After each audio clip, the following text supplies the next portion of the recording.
Voilà, merci à vous, mesdames et messieurs, de nous rester fidèles à ce programme spécial en du second mandat du président Patrice Talon, placé sous le hautement social. Après avoir décliné le concept et le contenu du hautement social dans le PAG2 et les crises internationales auxquelles le hautement social est confronté dans le premier et deuxième plateau, nous y sommes à présent en troisième position, comme nous venons de le dire tantôt, pour les perspectives de ce hautement social à l'orée des législatives et face à l'évolution actuelle. Quel bilan peut-on faire de hautement social à l'heure actuelle? Les Béninois ont-ils bien compris le concept du hautement social? Le président de la République, Patrice Talon, a-t-il véritablement convaincu dans la mise en œuvre du hautement social d'un an? Déjà, autant de questions que nous allons nous poser, surtout que tout ceci se passe à l'orée donc des législatives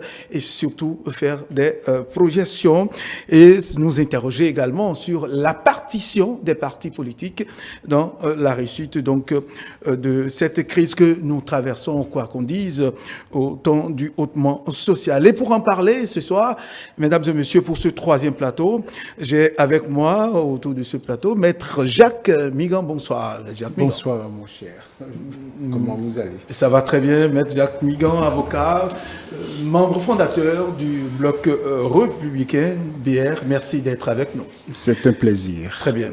Avec vous, nous avons Julio Tometti. Julio Tometti, bonsoir, Julio. Bonsoir Théodule, bonsoir à ce plateau et à tous nos téléspectateurs. Très bien. Julio Tometti, je rappelle que vous êtes juriste et puis analyste politique.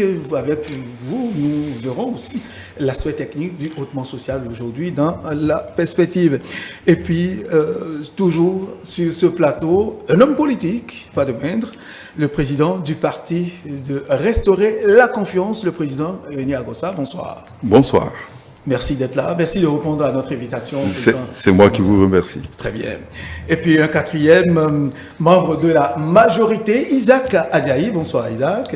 Bonsoir Théodule, bonsoir amis téléspectateurs. Merci d'être au rendez-vous de ce soir. Je rappelle que vous êtes membre de la majorité présidentielle. Alors, nous allons nous interroger, et là, je m'en vais poser directement la question au président René Agossa.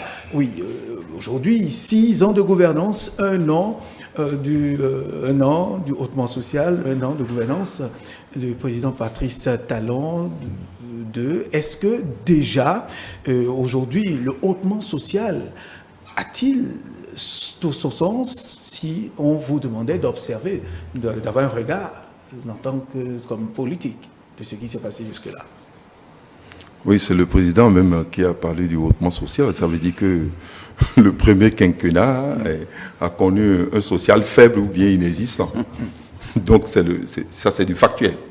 C'est pas moi qui l'ai dit, c'est lui-même. Ça veut dire que le modèle économique et le modèle politique qui ont été mis en œuvre au cours de ce premier quinquennat n'ont pas pu produire ce qu'il faut produire pour qu'on parle du social. C'est qu'il y a une faille au niveau du social. Et le président dit maintenant, c'est le hautement social. Donc ce que ça implique immédiatement, c'est de changer le modèle économique. C'est de changer le modèle politique. Si vous ne changez pas les deux, vous ne pouvez pas atteindre l'objectif. Mais un an déjà, aujourd'hui, ils n'ont rien changé. Le modèle politique, il n'y a aucun signal qui puisse permettre que ça marche. D'autant plus que le modèle économique est toujours là. Le modèle politique est toujours là. Géré par les mêmes hommes. Le gouvernement n'a pas changé. La vision n'a pas changé. Le chef d'État n'a pas tiré assez de leçons des élections présidentielles. Il est tombé dans le panneau du 84%, il n'a pas su tirer les leçons, il a juste constaté des faits et il se croit qu'il serait dans la continuité. Non, il faut une nouvelle ère. Il faut changer la vision. Il ne faut plus être défenseur des riches. Il faut aujourd'hui laisser la possibilité pour que les pauvres puissent s'en sortir. Et lui-même, il sait qu'il y a un véritable problème au niveau du panier de la ménagère. C'est-à-dire le problème aujourd'hui du pouvoir d'achat se pose. Et il n'a pas eu la chance qu'il faut. Il n'a pas eu cette chance et les différentes crises ont rejoint, bien sûr, cette situation. et ils sont totalement dans une situation de panique. Très bien. Merci à vous, Président Irénée Agossa. Julio Tometti, vous êtes juriste, analyste politique et beaucoup plus technique sur le plateau. Est-ce que selon vous, est-ce qu'on peut être satisfait? Est-ce qu'on peut souffler un air de satisfaction pour les 1 an déjà de ce qui est fait en termes du hautement social? Non, en 1 an, on ne peut pas dire qu'on peut être satisfait, ou bien en la position du citoyen, le citoyen ne peut jamais, d'une certaine manière, être satisfait. Il faut en appeler davantage pour amener les gouvernants à fournir plus d'efforts dans la satisfaction des besoins les plus essentiels. Ce qu'il y a lieu de retenir, c'est quoi? À l'avènement du président Patrice Talon, déjà en 2016, comment dire, tous les signaux économiques, en fait, l'avaient signalé. Nous avions 2 défis majeurs. C'est le relèvement du niveau de croissance, donc ce qui implique, en fait, une réforme en matière de gestion financière, de gestion économique et la mobilisation, ou bien la capacité de mobilisation des ressources. Deuxième volet ou deuxième défi majeur, c'est la redistribution, notamment pour que la richesse nationale aille davantage aux plus pauvres pour rééquilibrer un peu le niveau social. Au thème du premier mandat, le président, comme le disait tout à l'heure le président Irénée Agossa, s'est rendu compte que lui-même, il avait dit un peu, cette anecdote de serrer les ceintures. À un moment donné, donc, c'était en fait une manière d'évaluer pour le gouvernement sa capacité à mobiliser les ressources, sa capacité à implémenter les réformes majeures pour voir en fait, parce que en fait, lorsque vous n'analysez pas votre capacité de mobilisation de ressources, il vous est difficile d'envisager un mode de redistribution. Parce que si vous ne savez pas faire, vous retombez en fait dans certains travers qui risquent de plomber tous les efforts. Et donc, j'estime que ce deuxième mandat, le premier mandat a permis au gouvernement d'apprécier, d'évaluer lui-même sa capacité de mobilisation et maintenant est dans une dynamique de redistribution. Maintenant, entre ce qui est pensé et la réalité des faits, ou en fait ce à quoi les aléas nous imposent, est-ce qu'il y a lieu de voir, est-ce que le gouvernement est toujours dans sa dynamique telle qu'est prévue dans ses grandes orientations dans le budget 2022, et est-ce qu'aujourd'hui on a une capacité d'adaptation ou de réadaptation par rapport au contexte dans lequel nous sommes marqués par en fait des crises. D'abord, nous n'en avons pas fini avec la crise sanitaire du coronavirus, oui. Et vient s'ajouter, cette crise internationale, cette inflation galopante entraînant la vie chère à laquelle presque tous les États, au-delà même du continent africain, sont exposés. Donc aujourd'hui, il y a lieu de voir ce que le gouvernement a prévu en termes de grandes orientations dans l'ordre du social.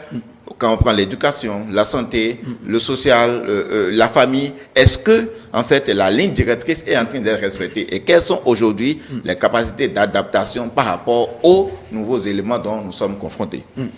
Très bien. Merci à vous. Isaac Adjaï, votre réaction par rapport, est-ce qu'on peut dire qu'on est satisfait? Oui, on est satisfait. Et que les signaux sont bons pour l'avenir, pour les 4 années à venir, pour les perspectives? Les signaux sont très bons pour les 4 années à venir parce que loin d'être un concept, le hautement social n'est pas un concept pendant que d'autres le proclament. Moi, je pense que ce n'est pas un concept. Si le chef de l'État était là, il vous dira que ce n'est pas un concept.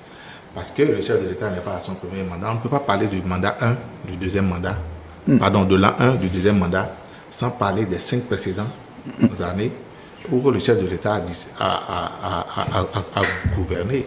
Le président de la République, dans ces 5 années durant, a fait le social. Nous avons eu l'opportunité de le dire sur plusieurs plateaux. Et le social, pour nous, et pour tout le monde d'ailleurs, pour le commun des mortels, c'est, pour un gouvernement, c'est toute action, matérielle ou immatérielle, posée au sommet de l'État pour impacter le citoyen d'une manière ou d'une autre. Si nous sommes d'accord sur ce principe, d'accord? Par conséquent, c'est la résultante de toutes ces actions. Pendant le premier quinquennat, la résultante de toutes ces actions, si je dois caricaturer oui, par un moteur d'avion, par exemple, je dirais, c'est le plein régime dans sa capacité d'envol, de lancer l'appareil qui est le hautement social. Ça veut dire quoi? Ça veut dire, en annonçant le hautement social pour le second mandat, pendant qu'il prêtait serment, c'est pour nous dire, à nous tous d'ailleurs, aux Béninois, pour dire la somme des réformes, des actions qui ont été menées pendant le premier quinquennat, nous en sommes arrivés là maintenant pour que vous puissiez commencer par avoir des retombées. Et ça n'a pas menti.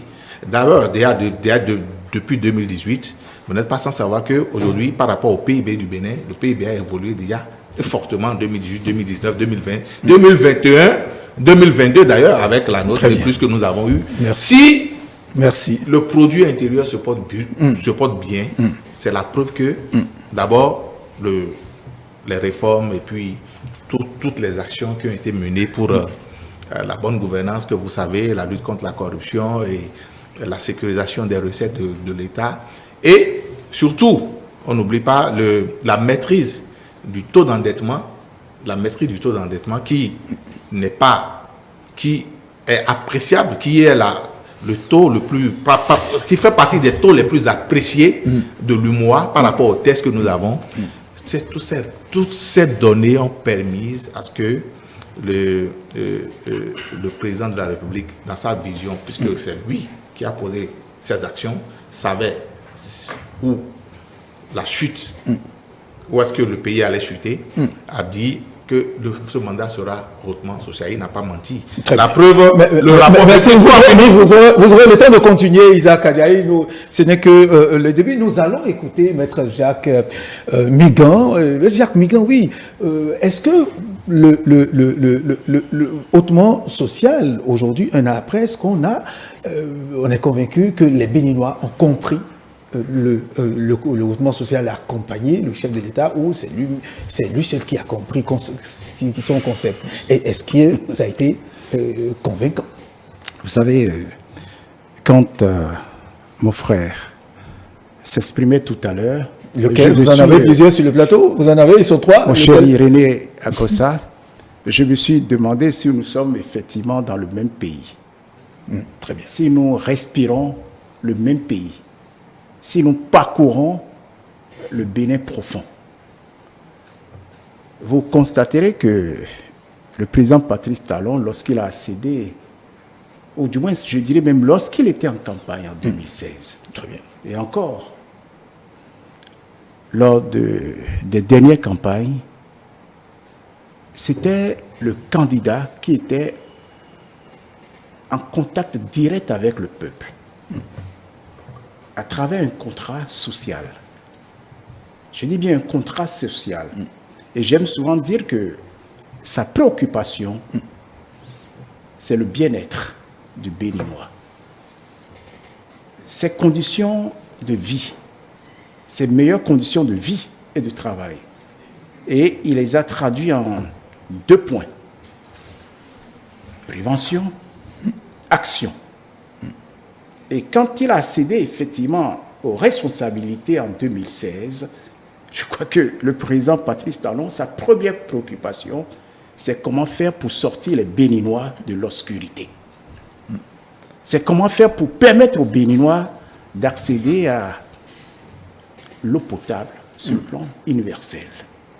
C'est comment faire pour permettre aux enfants d'être comme vous, d'être comme moi, d'être comme nous, manger, aller à l'école et avoir une nourriture qui pourrait leur permettre de tenir. C'est comment faire pour que le Béninois, ou je dirais même le Bénin, soit ce que nous connaissons aujourd'hui, le premier et le deuxième producteur sur le plan des produits vivriers. Donc, je peux aller plus loin. Très bien. Ce qui veut dire que lorsque vous prenez la première préoccupation, ou je dirais la priorité même du social que nous appelons l'eau, je ne sais pas, Jules, si vous savez, où nous étions avant 2016, c'était 42% de Béninois qui avaient accès à l'eau potable. Mais avec Patrice Talon, nous sommes allés, aujourd'hui où je vous parle, à 75% de Béninois. Soit 440 milliards investis pour permettre au Bénin d'ici quelques années d'accéder à l'eau potable. Je crois que quand on vit cela, on doit se dire que le social, c'est lui. Et je mets au défi, à moins qu'on veuille polémiquer, à moins qu'on veuille polémiquer, et je crois que c'est celui qui a compris l'enjeu du social, et celui qui permet aux Béninois, pas nous autres, je dis bien aux Béninois, quand je parle du Béninois, je parle surtout de ceux qui sont dans les 74 communes rurales de notre pays, qui savent de quoi nous parlons lorsqu'on parle du social. S'ils sont en train de nous écouter, ils vont se demander, mais ce que dit mon frère Irénée Agossa, est-ce qu'il est dans le Bénin profond? Est-ce qu'il a visité le Bénin profond? Je crois que si nous voulons être honnêtes avec nous-mêmes, nous devons non seulement dire à ce monsieur qui est aujourd'hui aux responsabilités de notre pays de ne pas laisser tomber, de continuer. Et que nous continuions, que nous l'accompagnions nous-mêmes dans ce qu'il est en train de réaliser. Tout à l'heure, je vous disais que c'est l'action. C'est la prévision, c'est l'action, parce que c'est un visionnaire. Très bien. Mais est-ce que vous avez le pressentiment que les Béninois ont, un an après, ont compris ce que c'est et sont dans le mouvement, dans l'accompagnement? Est-ce que vous savez qu'à Dassa aujourd'hui, à Tchaouro aujourd'hui, je peux aller un peu plus loin, nous avons l'eau potable à disposition. Mais eux, hier encore, c'est la boue. Leur parler du social, ils vous diront, je n'ai pas encore parlé de l'arche. Nous en parlerons tout à l'heure. Mais pour eux aujourd'hui, je crois que c'est le contrat avec le président Patrice Talon est respecté. Et c'est ce qui se passe aujourd'hui, c'est la consolidation, c'est le renforcement, c'est aller encore plus loin, je dirais. Et c'est fort de tout ça que je dis, chapeau. Très bien. Chapeau au président Patrice Talon. Tout à l'heure, nous en parlerons. Je me demande ce que dira l'autre, c'est-à-dire l'opposition, quand il voudra aller en campagne. Alors que nous avons les éléments pour montrer aux Béninois que nous sommes en train de travailler pour eux, que le président Patrice Talon travaille pour eux. Parce que je vous ai dit à l'entame que sa préoccupation, c'est le bien-être. Et ce bien-être, de qui? Pour chaque Béninoise et pour chaque Béninois. Je vous ai dit tout à l'heure 440 milliards pour l'accès universel à l'eau potable. Je peux vous parler d'autres choses, je peux vous parler d'autres réalisations. Nous aurons le temps. Milliards. Si nous aurons le temps. Sortions de ce que nous avions connu, comme où on laissait une région pour permettre à une autre de connaître la lumière, ce que nous appelons le délestage. Il a mis fin au délestage. Merci. Ça fait partie aussi du social. Très bien. C'est lui. Merci à vous, Maître Jacques Migan. Président Irénée Agossa, vous avez suivi l'actualité aujourd'hui. Le gouvernement, certainement en amenant les Béninois à comprendre ce concept et à l'accompagner autant avec toutes ces crises, à initier une série d'explications sur le terrain, d'explications de tout ce qu'il y a comme mesures prises, les raisons, etc. Alors, aujourd'hui, quelle compréhension donnez-vous, je dirais quelle orientation, quelle étude faites-vous de cette action quand même qui entre dans le hautement social pour permettre aux Béninois de comprendre et bien fonder de tout ceci. Oui, merci. Je compte d'abord dire au bâtonnier Jacques Migan que moi j'ai fait campagne sur toute l'étendue du territoire national. Vous n'avez pas été candidat. Donc j'ai rencontré les Béninois autant que le chef de l'État a rencontré les Béninois. Donc vous vous trompez d'interlocuteur. Il faut en parler à d'autres. Moi, j'ai fait campagne. Donc, je sais de quoi je parle. Et aujourd'hui, je suis chef de parti. Vous êtes peut-être fondateur d'un parti. J'assume une responsabilité. Je rencontre les gens dans le village. J'ai des fondateurs. J'ai des gens qui me parlent. Les Béninois vous écoutent. Et ils se rendent compte de celui qui est au Bénin ou celui qui n'est pas au Bénin. Aujourd'hui, les Béninois, moi, quand je les ai vus, m'ont dit, dites au président de la République, nous avons eu des voix. C'est vrai.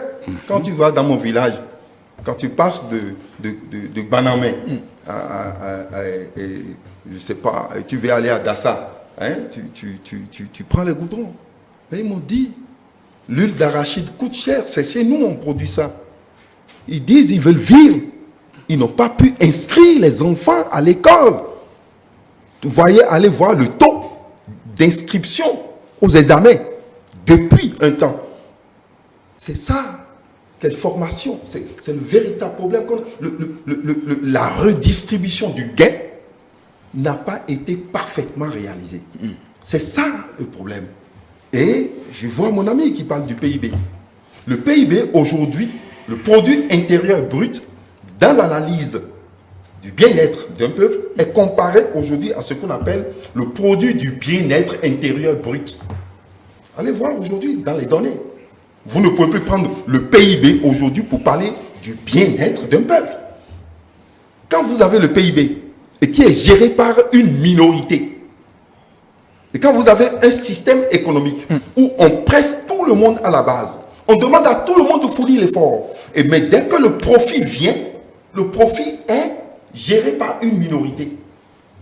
C'est tout à fait normal que le produit du bien-être intérieur brut soit faible, soit insignifiant dans notre pays. C'est ça le véritable problème. Et je constate que le bâtonnier est toujours en campagne. La campagne est terminée. Et le président Talon la campagne est terminée. Et le président Talon va quitter le pouvoir en 2026. Tout ce que vous dites doit être constaté dans l'emploi, dans la création de la richesse. Il n'y a pas un baromètre mieux que l'emploi pour apprécier le niveau économique. Combien d'emplois et combien sont en chômage? Combien de sociétés ont été fermées? Très bien. Vous allez, pour qu'on gagne du temps, président René Gossa. Combien ont été fermées? Combien vous avez pu reprendre aujourd'hui? Vous êtes en train de répondre. Vous n'avez pas répondu à ma question, le président. Je réponds à votre question. Le président de la République a reconnu que son système économique a mis en place des précarités. C'est-à-dire qu'on paye les gens à 9 mois. Et il a dit, je préfère payer quelqu'un à 9 mois que de le laisser à 12 mois. Ça, c'est de tromper les gens. Tout système qui crée la précarité est un système qui est fondé sur le chômage. Donc, c'est clair qu'aujourd'hui, nous sommes dans un système qui crée la précarité. Donc, si la richesse a été autant créée, comme vous le dites, la richesse a été autant créée, alors où se trouve la richesse? Très bien. Et par rapport à ce que vous dites, oui, c'est la conséquence même de l'échec du système social, des appuis à mener. Vous avez dit qu'on a assisté les gens. Est-ce qu'on a besoin d'aller sensibiliser pour vous dire qu'on vous a assisté? Si on vous apporte l'aide, mais c'est clair, vous le constatez, dans l'assiette, dans votre porte-monnaie et partout. Aujourd'hui, le système est clair. Qu'est-ce qu'on a apporté au Bénin en ce qui concerne les produits pétroliers? Je parle en qualité d'ancien directeur de la SONACOP. Je vous dis que si tout a été prévu dans le cadre de ce qui doit être fait, nous ne pouvons jamais avoir le gasoil à 600 francs CFA. Très bien. Je vous le dis. Pour dire que ça n'a pas été. Mais là, vous n'êtes pas en train de. Vous n'êtes pas dans la logique de la question. Parce que nous sommes dans d'abord la lecture de ce qui est fait. Vous dites que la lecture de ce qui a été fait, c'est qu'ils sont conscients que ce qui a été fait n'a pas été perceptible. Si c'était perceptible, ils n'allaient pas lancer la sensibilisation. Et lancer la sensibilisation, ce qui est dangereux. Dans le système dans lequel nous sommes, les députés qui sont les porte-voix du peuple, qui souffrent, qui devaient interpeller le gouvernement et savoir ce pourquoi nous sommes dans cette situation, se sont mis à la queue leu derrière les ministres pour aller dire aux gens de ne plus porter de tigans, de se mettre désormais dans des tenues. Or, lui-même, il est en basin. Merci. Parce que lui-même, son suppléant perçoit de l'argent. Et lui, il vient dire aux gens de s'habiller mal pour régler le problème de la crise. Donc, ce que je vais vous dire, Oui. eux, ils sont deux. Moi, je suis seul. Non, c'est pas une Et quand question. vous donnez la parole, ils sont deux. Je suis seul. Si vous voulez continuer, moi, je vous laisse le plateau. Non, mais vous ne pouvez pas laisser le plateau. Je le ferai comme Mélenchon. Je vais vous laisser le plateau. Non, bien sûr, vous avez la somme des deux. Oui. Et vous me laissez les deux parler. Mais là, Soyons clairs. là, vous empêchez Non, sur c'est votre clair. temps, là aussi. Bon, parce que d'abord, nous avons accepté de venir discuter, parce que vous avez dit que c'est un membre fondateur. Vous allez voir aucun député, BR, ceux qui ont voté les lois ne viennent pas. Ils nous envoient toujours des gens qui tiennent des propos et qui assument eux-mêmes. Vous ne verrez pas un ministre venir défendre face à nous. Nous faisons déjà l'effort, donc vous nous laissez expliquer. Allez-y, Président, Donc, personne ne vous empêche. c'est pour vous dire correctement que la mesure qui a été prise aujourd'hui montre la confusion politique et le fait que le système politique n'a pas changé. Très bien. Donc, le modèle politique n'a pas changé. Non seulement les députés qui doivent interpeller n'ont pas fait. Les maires ont poursuivi pour dire au peuple quoi? Restez dans votre situation, restez dans cette situation et continuez toujours à saigner parce qu'il y a telle crise, il y a telle crise. D'accord. Je veux vous dire que la crise, c'est des prétextes. C'est des prétextes. Et ce que vous avez dit, un moteur d'avion qui veut lancer, je vous dis, c'est totalement faux. C'est totalement faux. Il y a bien sûr défaillance du système. Et le système doit être modifié. Et c'est parce que vous êtes en train de le dire ainsi qu'ils ne comprennent pas. C'est tout à fait normal.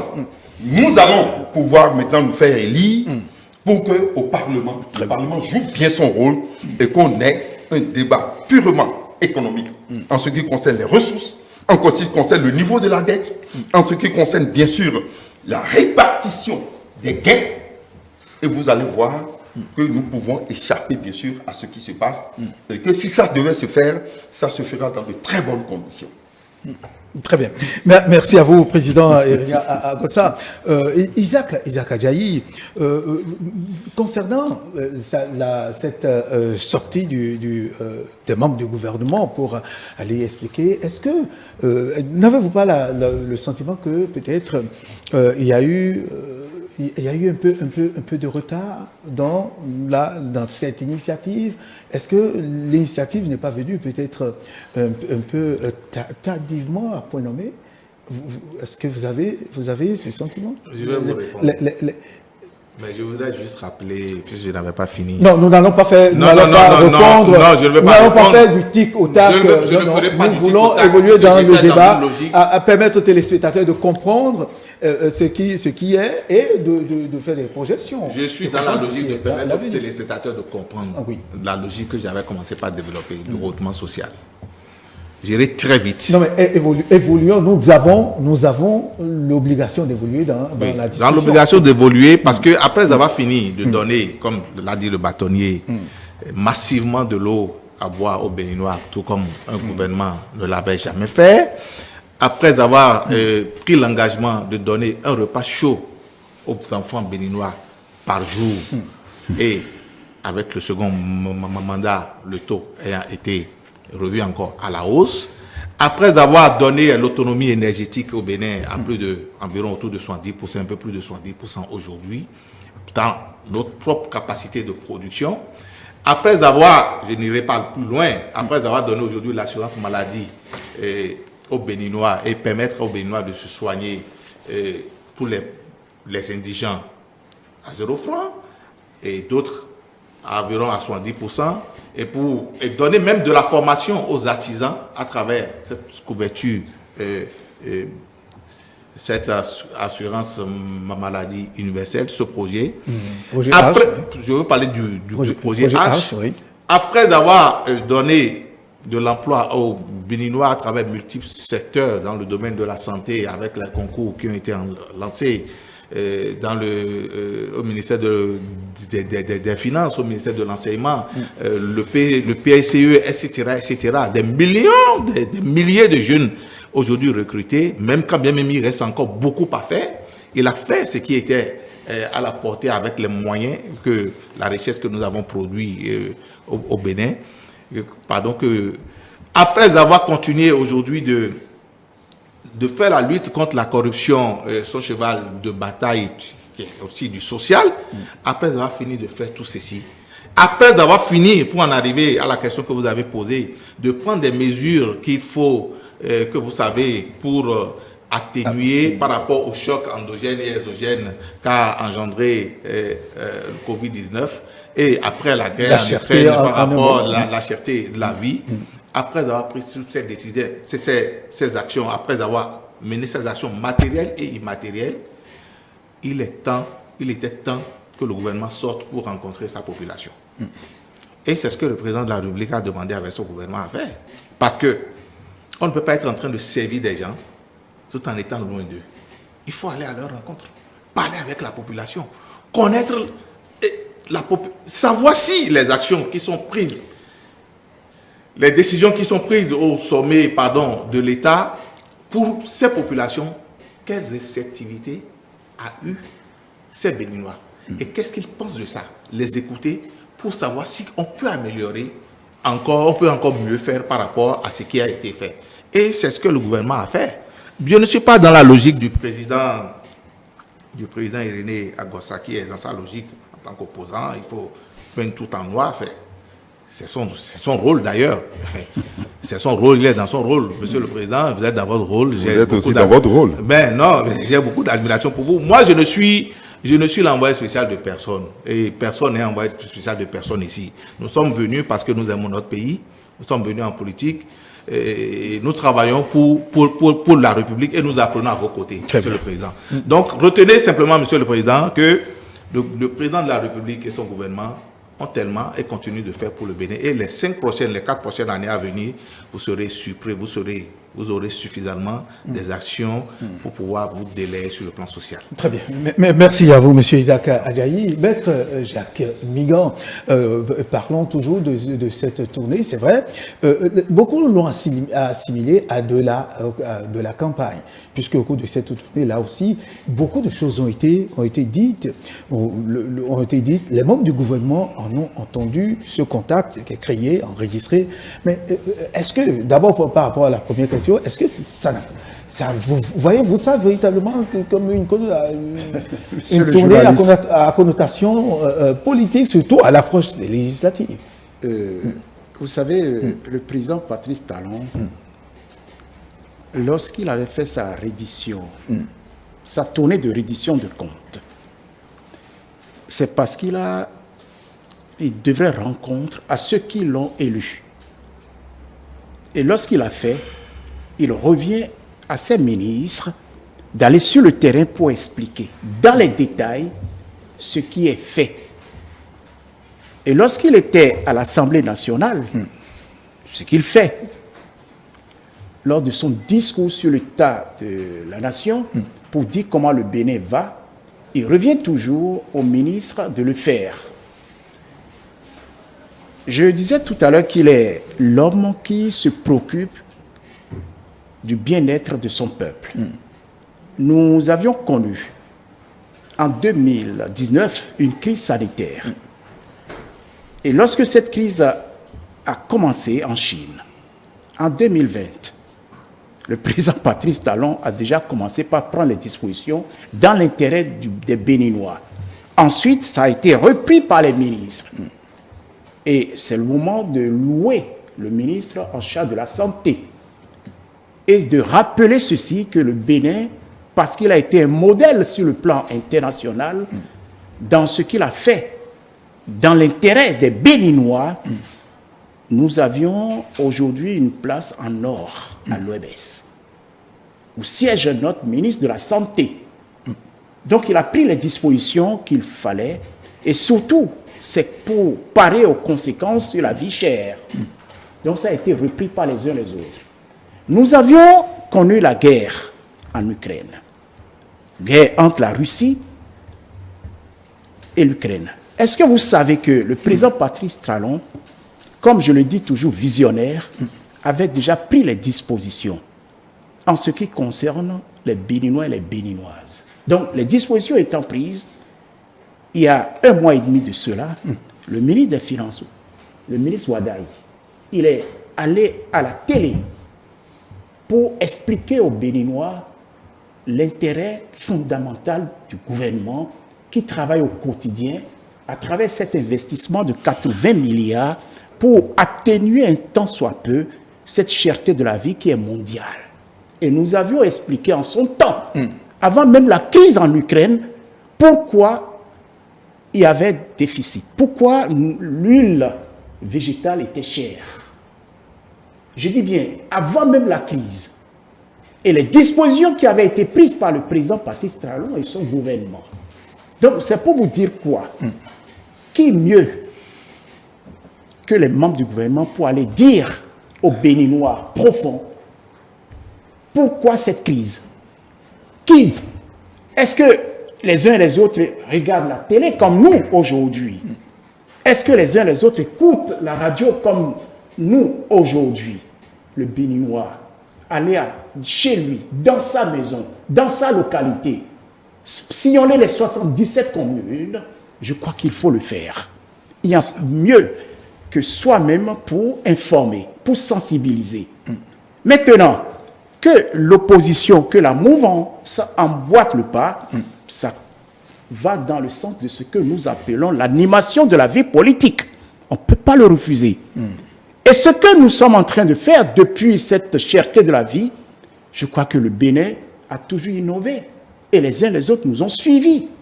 J'ai entendu à travers les intoxications que c'est ceci, c'est la tasse, c'est cela. Non. Non, non, non, non. C'est une crise qui a secoué le monde entier.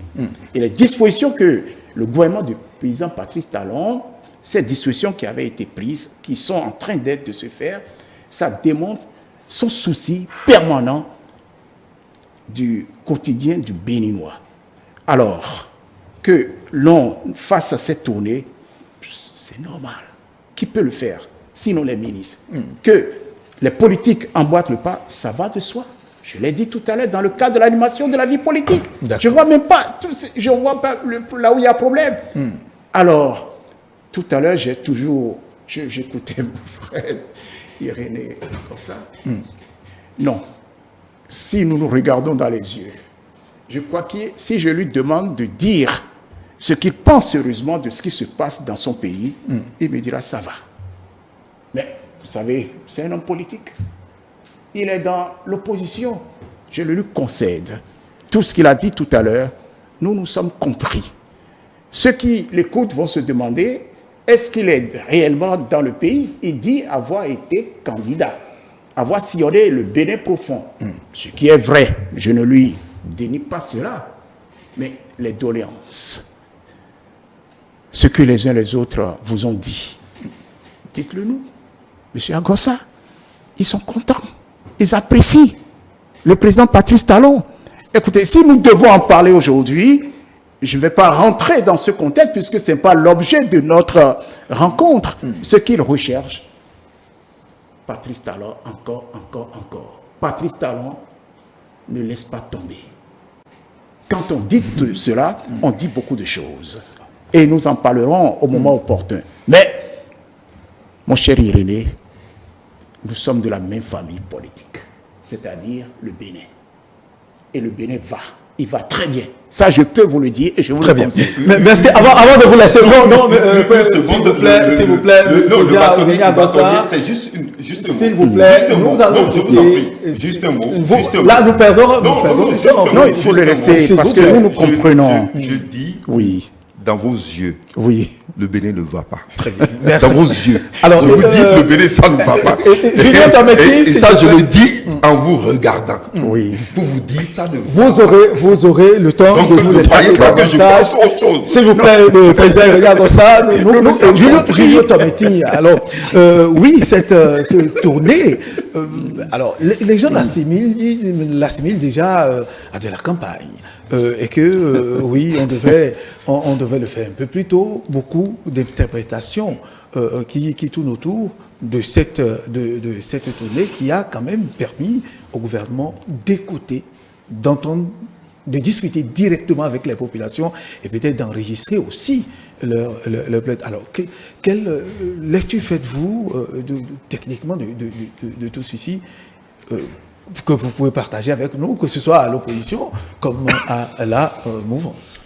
Très bien. Je pense d'abord, a priori, pour faire un préalable sur la question du retournement social, j'ai l'impression, parce que après, depuis 2016, nous avons vu en fait que, l'évolution des dépenses à sensibilité sociale, nous avons lu dans les différents PAG, que ça passe de 225 milliards à 690 milliards aujourd'hui, pour une prévision de 850 milliards en 2022. Lorsqu'on a parlé de chiffres, lorsqu'on a parlé des routes, de l'eau, de l'hygiène, de l'assainissement, de l'énergie, il reste ce que certains appellent l'essentiel. L'essentiel, le plus vital, en fait, des besoins de l'homme, c'est se nourrir. Et donc, quand le président dans ces différents messages de fin d'année 2021, annonçait le retournement social, après avoir professé le serrage de ceinture, on a l'impression, on s'attend à ce que véritablement, à l'entrée de l'année 2022, les choses vont radicalement changer. Il y aura un soutien, par exemple, je prends un exemple en termes, par rapport à ce que le président lui-même a dit, un soutien aux ménages en termes de consommation, ce qui se traduit, par exemple, par l'augmentation des salaires. C'est ce à quoi le Béninois s'attendait, le Béninois lambda s'attendait. On est rentré en 2022, les choses ont semblé ne pas très vite tenir la promesse des fleurs. Et là, on a l'impression, quand je parle par exemple de soutien au ménage, on a l'impression que le président, en voulant bien faire, était dans l'euphorie, d'accord, d'apporter quelque chose de plus et peut-être a dû ne pas tenir compte de tous les éléments nécessaires pour annoncer, par exemple, la question d'augmentation du salaire. Parce qu'en fait, ce sont des éléments qui reviennent à charge aujourd'hui. De sorte que, lorsqu'on annonce ça, et que ce soit au courant de l'année, c'est vrai qu'il y a la crise et tout ça qui intervient, et que ce soit au courant de l'année qu'on réunit les partenaires sociaux et qu'on annonce des chiffres et qu'on demande leurs réflexions, leurs apports pour faire une projection en fin d'année, presque en fin d'année 2022, il y a lieu de se poser des questions. Mais l'essentiel, c'est quoi? C'est que, quelles que soient en fait les vicissitudes, quel que soit ce qui se passe, nous avons toujours reproché quelque chose à ce gouvernement, c'est qu'un gouvernement qui ne communique pas. Rappelez-vous, quand le gouvernement a voulu défendre la question de normocommunication. Et donc, on a voulu changer un peu les choses. Moi, j'estime que dans un pays comme le nôtre, considérant d'où nous venons, notre culture, lorsqu'un individu ou bien lorsqu'un groupe d'individus est en difficulté, le premier secours qu'on peut lui apporter, c'est d'aller à son chevet pour ne serait-ce lui dire bonjour. Et l'écouter. Parce qu'en le faisant, c'est une manière de comprendre sa douleur, c'est une manière de vivre ce que l'intéressé est en train de vivre. C'est une sensibilité à son mal. Donc, je pense que c'est le premier élément qu'on peut retenir, en fait, de cette tournée. C'est une tournée de rapprochement des gouvernants vers la population. Et je le dis toujours, cette tournée a été viciée un peu par son titre. Le titre de tournée d'explication de la vie chère, c'est un titre complètement vicié. Vicié pourquoi? Parce que ce que nous avons finalement observé sur le terrain, ce n'est pas une question d'explication. On connaît en fait, le Béninois lambda, même quand vous parlez aux femmes au marché, ils vous diront, il y a telle chose, il y a la graine dans un pays là, dont on parle, même s'ils ne peuvent pas prononcer, ils savent qu'il y a quelque chose qui se passe. De sorte que l'essentiel de la tournée, ça a été d'échanger avec les acteurs, leur dire... Effectivement, il y a eu quand même échange. Il y a eu quand même échange. Oui, c'est pourquoi il ne faut pas résoudre ça. Oui, en fait, c'est pourquoi la raillerie, cela entraîne la raillerie, quand on dit tournée d'explication de la vie chère. Et je le dis en fait de manière plus simple que on va expliquer, je l'ai même entendu en rentrant tout à l'heure, on va expliquer aux gens pourquoi ils ont fait. Non, ce n'était pas ça en fait.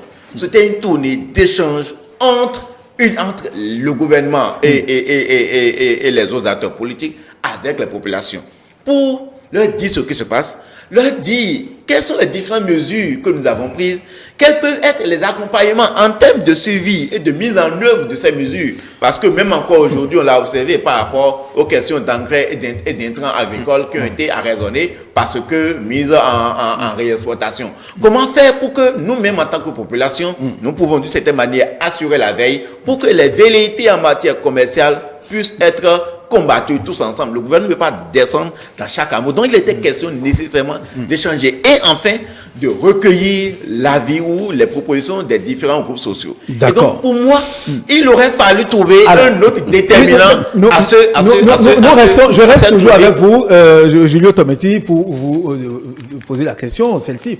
Voilà, nous, il y a eu l'écoute. Le président de la République, tout dernièrement, effectivement, lui-même a annoncé le hautement social. Les crises se sont mêlées. Et aujourd'hui, il y a quelques mois, il a rencontré les acteurs, les partenaires sociaux pour parler d'augmentation du salaire et tout. N'est-ce pas là une prise de conscience de la réalité aujourd'hui, une connaissance parfaite de la réalité qu'il faudra peut-être accompagner, accompagner les travailleurs et autres, les partenaires sociaux, pour que le pouvoir, le social, puisse avoir tout son sens. Vous ne pensez pas? Oui, nous étions dans une crise.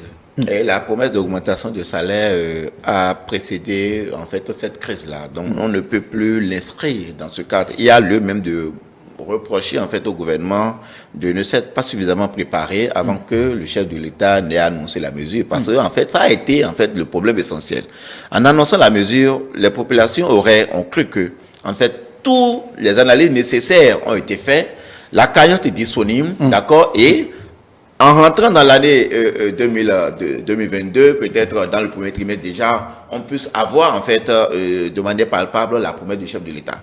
Et comme certains partenaires sociaux l'ont dit, au lieu de ça, c'est un abattement sur les salaires par rapport au mécanisme de mise en œuvre. Alors, selon vous, une lecture technique c'est pour dire il faut en écarter la question d'augmentation de salaire, qui est une mesure essentielle, que je disais tantôt, qui tend vers le soutien des ménages pour soutenir la consommation des ménages. Maintenant, venons-en à l'actualité, ce qui se passe actuellement. Le gouvernement a été rencontré, les différents acteurs. C'est déjà une prise de conscience de ce que véritablement il y a quelque chose qui ne va pas. Donc, c'est déjà un soulagement pour, en fait, nous en tant que citoyens. L'autre élément qu'il faut relever, c'est que avant même d'aller rencontrer, il y a déjà un certain nombre de mesures qui ont été prises. Comment dire, les taxes sur les réexportations pour équilibrer un peu, comment dire, l'inflation, c'est-à-dire on met les taxes sur, par exemple, l'ananas, peut-être le blé, le garri, pour que, en fait, ces produits ne soient plus compétitifs, d'accord, à l'extérieur. Ce qui permet de garder les produits ici, parce que, en fait, c'est la rareté qui amplifie l'inflation. D'accord. On a pris les mesures, en fait, de plafonnement, de subvention. L'État, à un moment donné, s'est, comment dire, libéré ou bien s'est séparé, si je peux dire, de ce qui était le plus cher en matière de mobilisation de ressources, d'un certain nombre de taxes sur, en fait, les importations, histoire de pouvoir permettre que les coûts soient stables. Mais quand on a fait ça, on a remarqué que, en fait, pourquoi je parlais tout à l'heure de velléité commerciale. Quand on a fait ça, les velléités commerciales n'ont pas permis que ces mesures soient palpables. Et donc, il faut, au-delà des mécanismes du gouvernement, notamment du ministère du Commerce, des services de contrôle, il faut en fait une action citoyenne pour contrer en fait ces velléités-là. Donc, c'est pourquoi je disais tantôt que la tournée d'explication avait tout son sens en cette matière-là. Maintenant, quand on a fini la tournée d'explication, on a vu très tôt en fait un certain nombre de mesures qui ont commencé par être annoncées. Nous avons vu par exemple par rapport à l'huile végétale, plafonné pour 3 mois à 1300 francs. Et en fait, les mesures en compagnie, on a vu récemment, à cause des relais qu'on a obtenus sur le terrain, un certain nombre de mesures de sécurité mises en place pour arraisonner, d'accord, ces engrais, ces intrants agricoles qui étaient déjà frauduleusement en réexportation. Donc, on peut supposer que ces tournées, les informations recueillies ont permis, un tant soit peu, de commencer par appuyer sur les leviers qui nous permettent d'une certaine manière de résorber un tant soit peu le mal pour permettre à ce que la question de la vie chère puisse commencer par trouver une solution. L'autre élément qu'il faut voir, les Béninois s'attendaient, et je pense que ce n'est pas dans la logique en fait du président Patrice Talon. Il a dit une fois que ce qui est plus facile, c'est de rentrer dans les marchés, dans les ménages, commencer par distribuer de l'argent. On a dit un peu dans la sous-région qu'à un moment donné, on donne 80 000 francs par ménage, 50 000 francs par ménage. On n'est pas en mesure de le faire aujourd'hui. Parce que ici, c'est quoi? Nous n'avons pas, il y a beaucoup de préalables. Nous n'avons pas un état civil stabilisé. Comment comptez-vous recenser aujourd'hui les ménages pour leur distribuer de l'argent?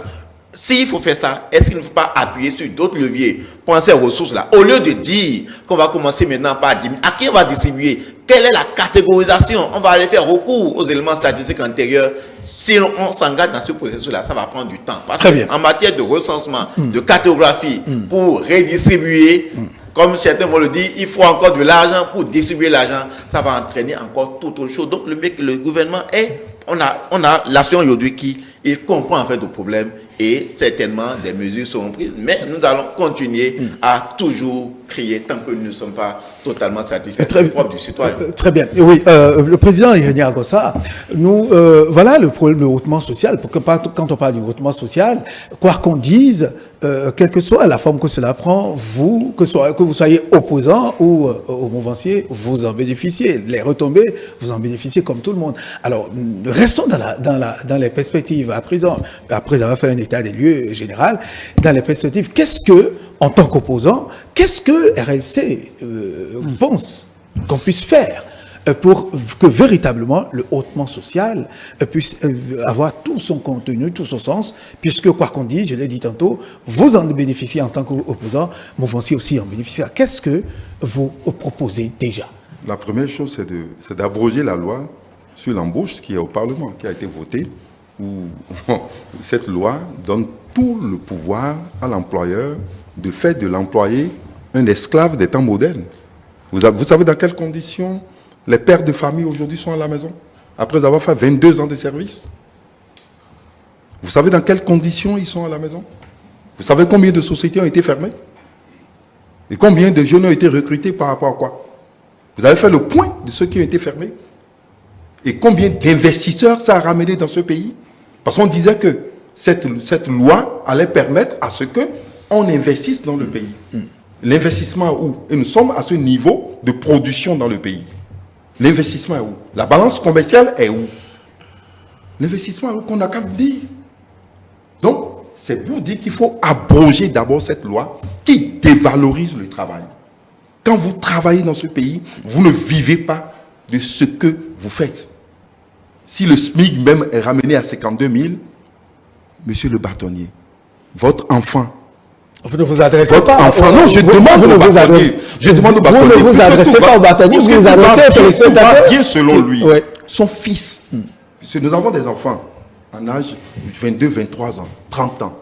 Il peut vivre à Porto-Nouveau avec 52 000 en pouvant, et il va satisfaire tous ses besoins.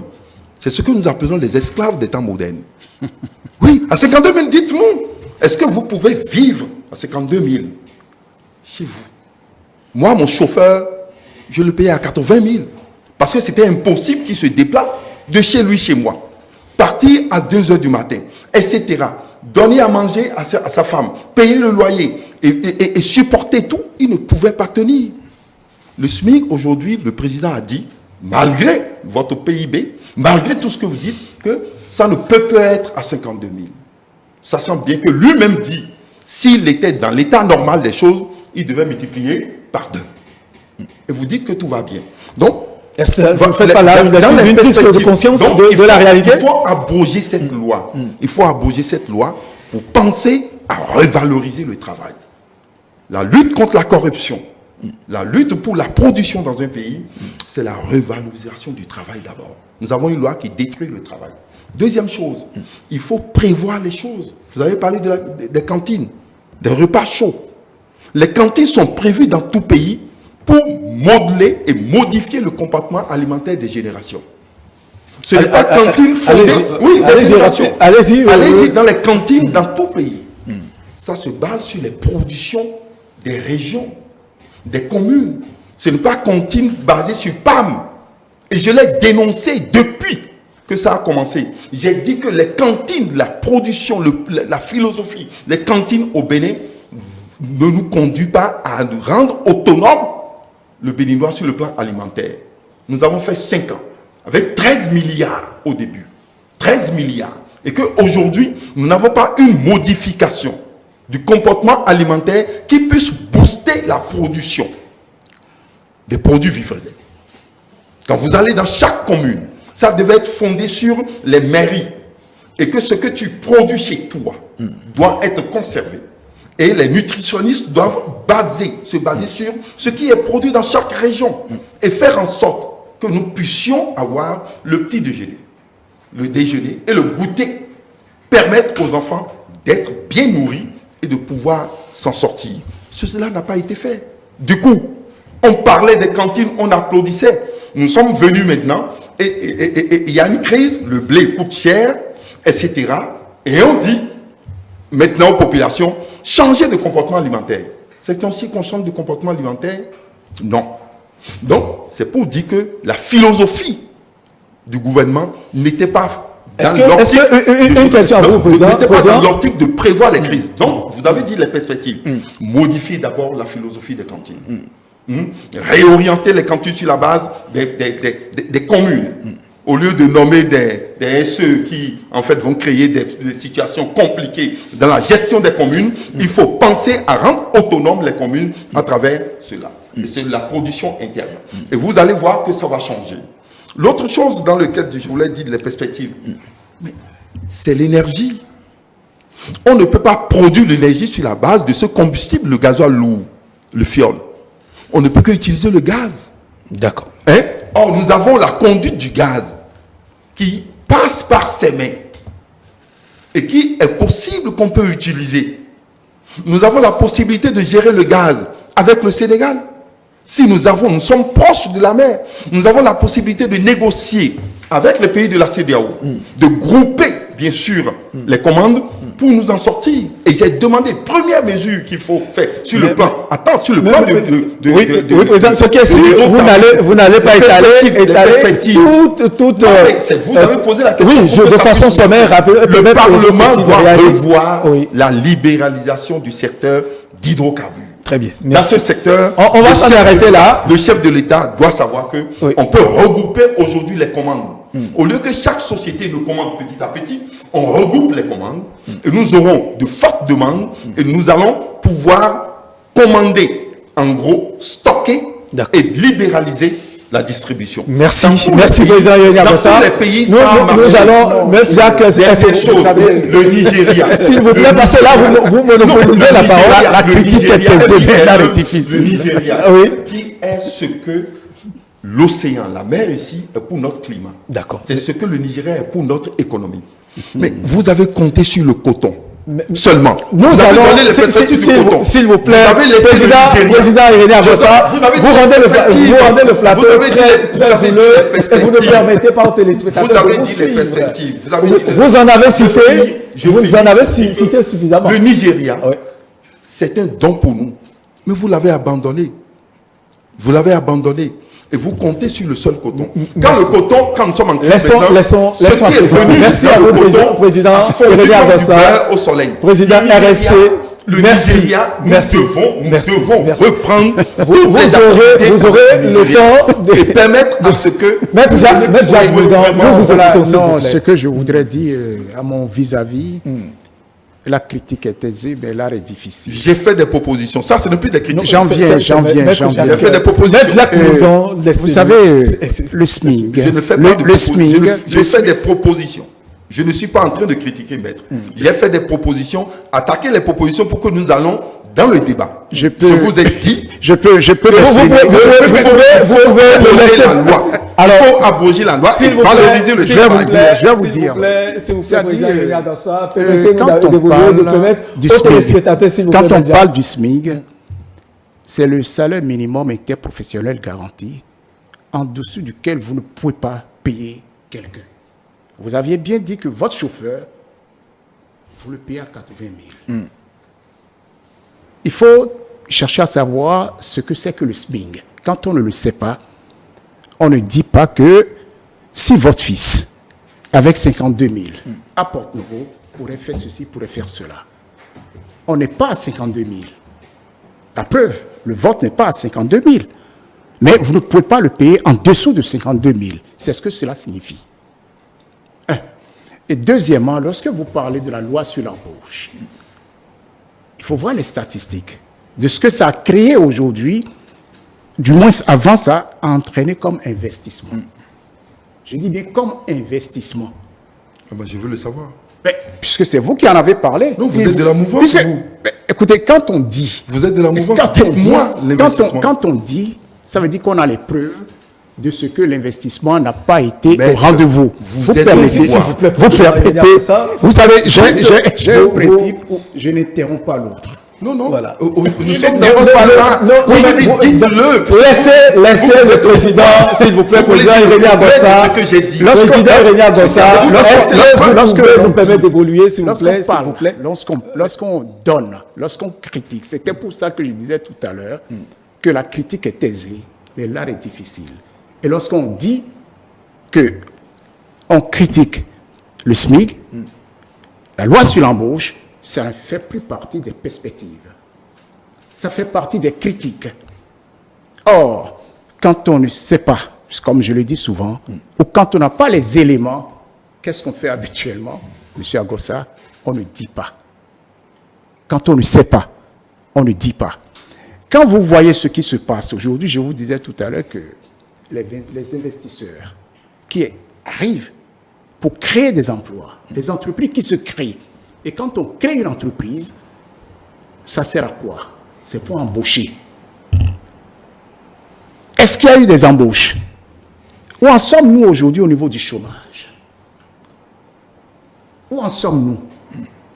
Lorsqu'on a tous ces éléments, on voit comment sur le plan social, je dis bien sur le plan social, si vous préférez, sur le plan du travail, ce qui est aujourd'hui.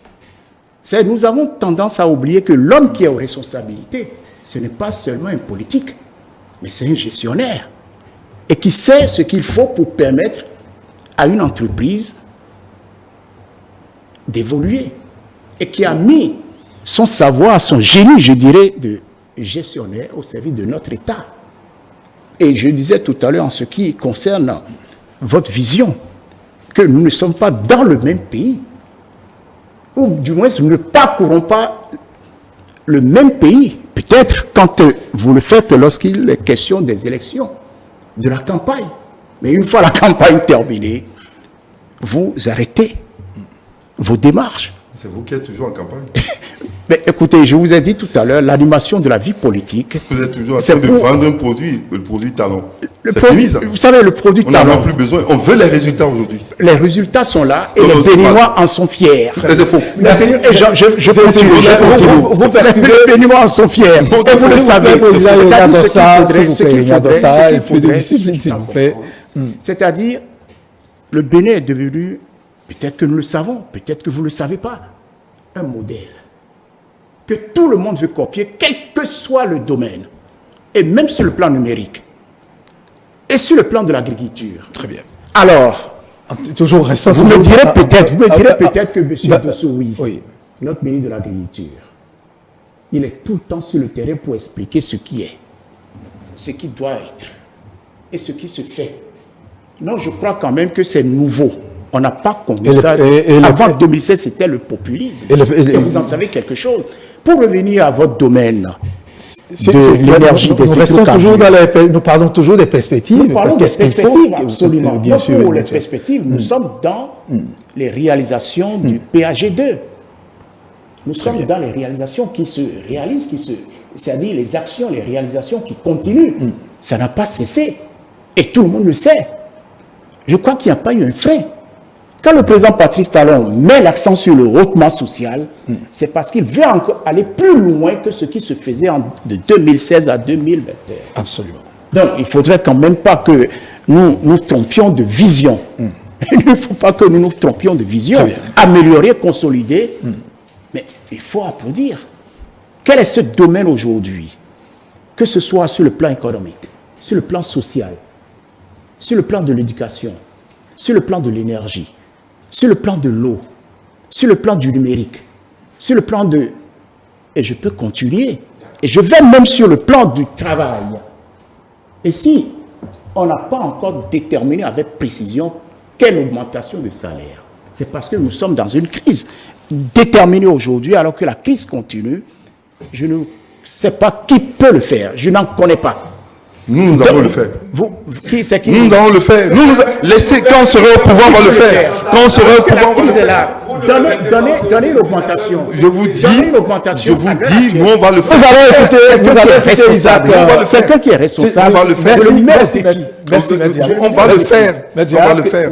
Merci à vous également, Président Irénée Agossa. On va pas le faire. Nous allons écouter Isaac Adjaï. Les perspectives, parce que là, il y a des actions qui sont là. Est-ce que vous savez que le président, s'il vous plaît, le bâtonnier n'est pas entré dans les perspectives, il a toujours vendu un produit qui est en fin de... S'il vous plaît, Président Irénée Agossa. Il va quitter le pouvoir en 2026. Il ne veut plus qu'on le voit. Il veut aujourd'hui des gens actifs pour que les actions soient là. J'ai comme impression. Alors, s'il vous plaît, Président Irénée Agossa. Vous savez, le président un peu de discipline sur le plateau, s'il vous plaît. Les téléspectateurs nous suivent et ne les amenez pas à zapper, s'il vous plaît. Non, ne faut pas zapper. D'accord. Alors, Isaac Adjaï, les perspectives sont là puisque nous avons, il faut aller au hautement social. Il y a des actions sur le terrain. Quand nous prenons par exemple le cas de la zone industrielle économique de Glo-Digbé, autant d'actions, mais les Béninois attendent toujours. On a annoncé de l'emploi, ce qui soulagerait beaucoup de familles. Alors, est-ce qu'il faut attendre encore pendant combien de temps? Non, mais on n'attend pas. L'emploi, qu'est-ce qui crée l'emploi? C'est parce que l'État n'en donne même plus d'ailleurs, ou les entreprises.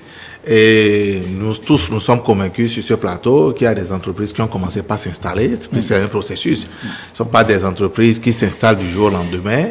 Il y a des recrutements qui ont commencé par être effectués déjà à l'intérieur du pays. Et j'en connais même déjà 2 personnes particulièrement à Calavi qui ont été recrutées déjà sur ce site-là par une entreprise. Donc l'État continue de mettre à disposition, parlant de Glo-Digbé, l'État crée l'écosystème qu'il faut pour les affaires et quitte aux entreprises de venir s'installer. Et l'État continue, après avoir fini de créer l'écosystème pour les tests, tout ce qu'il faut, les réformes effectuées, tout ce qu'il faut pour permettre à ce que les entreprises viennent s'installer, après avoir viabilisé le site, l'État continue par faire la promotion de sa vision des affaires à l'international. Donc, des entreprises, des Chinois, des Indiens ont commencé par s'installer. Il n'y a pas que Glo-Digbé, même la zone franche industrielle, quand même, a bénéficié d'un certain nombre d'actions de la part de l'État. Le Doing Business au Bénin aujourd'hui, il faut dire, nous sommes pratiquement en matière de création d'entreprises au monde, pratiquement dans les tout premiers. Dans les tout premiers. Au monde, je vous dis, oui, mais si vous ne le savez pas, on vous l'apprend, Monsieur le Président. Donc, c'est quand même, c'est un travail qui a été fait. C'est un travail qui a été fait. Il y a ces hommes qui sont aux affaires, ont une vision. Ils travaillent quand même pour donner le meilleur de ce qu'il faut aux Béninois. Et je voudrais profiter de votre plateau quand même pour inviter la jeunesse, vous dire, de s'auto-employer, de ne pas toujours attendre l'État pour pouvoir le faire. Aujourd'hui, l'écosystème, les réformes mises en place pour permettre aux jeunes de s'auto-employer, de s'auto-utiliser, de créer de l'emploi, de travailler pour eux et d'utiliser des Béninois, des frères Béninois à eux. Je voudrais, pour finir là, pour chuter, je voudrais inviter nos hommes politiques, particulièrement de l'opposition, à ne pas toujours voir en noir ce qui est bien fait. Monsieur Agossa. Ne répondez pas à M. Non, Agossa. Je ne réponds pas à M. Agossa. M. Agossa est mon aîné. C'est mon aîné, j'ai quelqu'un pour qui j'ai de l'admiration. M. Agossa, reconnaissez au moins une fois que ce gouvernement fait quelque chose de bien. Je vous remercie. Très bien. Merci à vous. Julio Tometti, nous allons, ça doit être la dernière question pour sortir de ce débat. Oui, il faut soutenir le hautement social. Alors, quelle est la partition que doivent jouer les partis politiques? Parce que, quoi qu'on dise, nous n'allons pas... le hautement social, ce n'est pas que l'affaire du président de la République. Tout ce qui se fait aujourd'hui, je l'ai dit tantôt, c'est et mouvanciers et opposants qui en bénéficient. Quelle est la partition des partis politiques pour que qu'on comprenne et que cela porte, quoi, où qu'on soit? Ok, en fait, l'essentiel aujourd'hui, d'abord, en observant les faits, on se rend compte que le gouvernement, à travers le PAG2, a ses perspectives pour l'année 2022. Il y a des retournements de situation. Je crois que ce qui est en train d'être fait aujourd'hui, c'est de travailler, d'accord, à une sorte de résilience par rapport à ce qui existe, sans toutefois hypothéquer, en fait, les prévisions. Je pense que c'est cet équilibre-là que tente de jouer le gouvernement pour que on ne nous dise pas peut-être en novembre ou en décembre que nous n'avons pas pu faire ce que nous avons prévu parce qu'il y a crise, nous n'avons pas pu faire ça, et on finira par mettre tout sur la crise. Donc je pense que c'est un jeu d'équilibre que l'on est en train de jouer. Soutenir en fait ce qui se passe aujourd'hui sans hypothéquer les perspectives qu'on s'était données dans le PAG2. Les partis politiques, il faut l'observer à regret que l'on ne les rencontre, l'on ne les voit que dans la perspective des élections. C'est pourquoi, lorsque les ministres, conseils, acteurs politiques et les députés vont aller la dernière fois sensibiliser, on a tout fait de remarquer que, en fait, c'était une question beaucoup plus électorale que de politique publique ou bien de question de gouvernance. Donc, aujourd'hui, les partis politiques ont véritablement un rôle à jouer dans l'éducation, dans la sensibilisation, comme le dit même tantôt le président René Agossa, en tant que pratique politique, il est toujours en contact des populations. Donc l'essentiel, c'est aussi, ça peut même jouer en fait le jeu électoral d'une certaine façon, c'est d'expliquer, de sensibiliser ce qui se passe et ce qui est en train d'être fait. Mais lorsqu'on n'a pas une même vision de la chose, quelqu'un sera en train d'expliquer, d'autres seront en train de jouer, je veux dire, une griffe, en train de désinformer. Donc, il faut que nous ayons une même perception de la chose. C'est pourquoi j'ai l'habitude de dire que la crise que nous traversons, ça doit éveiller en nous, en fait, une telle chose. Ce n'est pas une question politique, ce n'est pas une question partisane, c'est une question d'intérêt national sur laquelle tous nous devons nous mobiliser et avoir les meilleures perspectives, les meilleures solutions qui soient. On ne verra pas un parti politique ou un autre, on verra le Bénin qui est sorti, grandi d'une telle situation. Non, ce qui est à recommander, c'est que nous voulons voir encore, comme on a l'habitude, la mobilisation des partis politiques, leurs écoles de formation sur différents aspects, aller aussi sensibiliser, expliquer, donner les perspectives, pour donner aussi en fait les armes aux populations, si tant est qu'il y a des réclamations, que ce soit des réclamations pertinentes, parce que qui ne sait pas ne peut pas réclamer. On va rester en fait dans nos débats de rue, sans toutefois, appréhender l'essentiel de ce qui est et de ce que nous pouvons faire en tant que citoyens pour booster un tant soit peu l'action gouvernementale. Donc c'est ce qui est à souhaiter que les partis politiques jouent véritablement leur rôle, que ce soit de l'opposition ou de la mouvance. Président René Agossa, vous vous évertuez depuis quelques jours à proclamer votre présence, votre entrée très prochaine à l'Assemblée, à la prochaine Assemblée nationale. Mais pensez-vous que le discours que vous tenez où rien ne va, rien ne va au Bénin, les populations pourront l'entendre de cette oreille avec vous?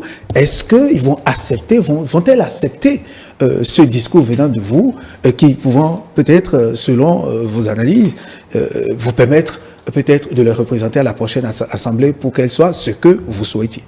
Ça ne va pas, ne veut pas dire que rien ne va. Si j'ai dit ça ne va pas, ça veut dire que ça ne veut pas dire que rien ne va. Et vous voyez, et là, on dirait que vous changez de non, il y a UP, il y a BR, il y a tous les maires, il y a tous les ministres, pour dire ce qui va. Et vous voulez que moi, je vienne encore m'ajouter pour dire ce qui va. Vous ne pouvez pas le dire. Vous avez deux grands partis, tous les députés, tous les maires du pays, tout le gouvernement, tous les fonctionnaires presse sont prêts à parler comme le bâtonnier Miga. Et vous voulez que moi, je m'ajoute encore, on va les ennuyer. Notre rôle, nous, c'est de dire ce qui ne va pas. Donc, il ne faut pas me dire que je dois dire ce que...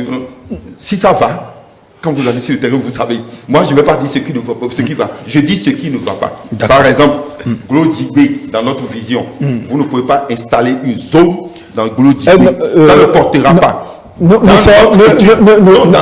N'empiétons pas sur le temps qui nous est imparti, que vous avez imparti. C'est juste un exemple. Dans notre étude, très rapidement, s'il vous plaît. Mieux placer une zone économique, c'est dans la zone Kétou, Ilara, d'accord. Pobé. D'accord. Et ça permet d'ouvrir. Merci à vous, Président René Agossa. Nous allons écouter Maître Jacques Migan, s'il vous plaît. Oui, je crois que merci, Président René Agossa. Oui, pour finir. Adhère complètement à ce qui se passe aujourd'hui.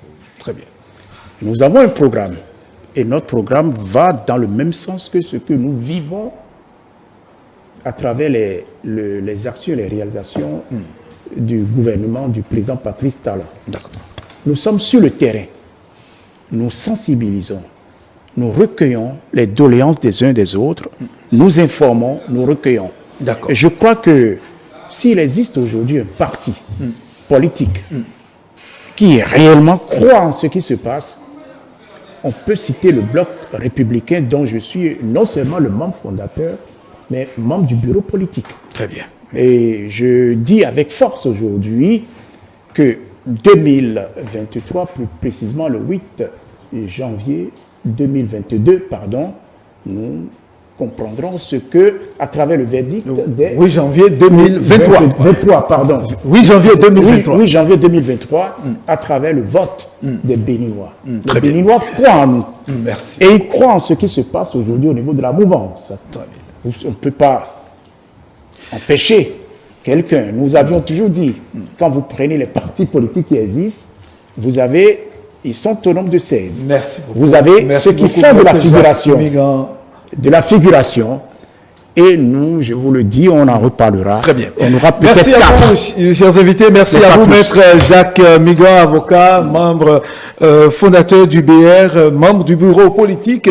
Merci à vous également, Président René Agossa, président de restaurer la confiance. Merci de nous avoir suivis. Isaac Ajayi, merci d'être venu. Merci également à Julio Tometti. C'était donc le hautement social. S'il vous plaît, Président. Quelle perspective à l'orée de la législative et face à l'évolution actuelle? Très bonne suite des programmes sur ETV.